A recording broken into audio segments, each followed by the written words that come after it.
in dai a zo a ringa zazzaga maka kalaman soyayya babu ko sisi, to Suleiman ne akan gaba.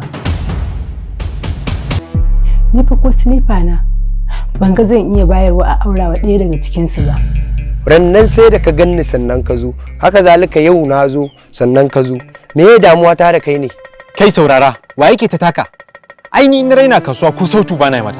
Me faru ne? To, Yadda nake son Maryam a cikin zuciyata, haka take jina a cikin zuciyarta.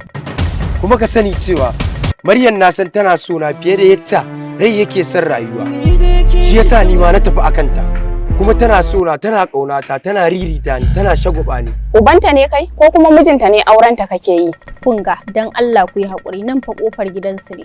Ba gurin faɗa bane, ya za ku yi ta hayaniya? Ka dai ji me ta ce ko? Ka dai ji ko? Na san ba kya so na, ba kya ƙaunata.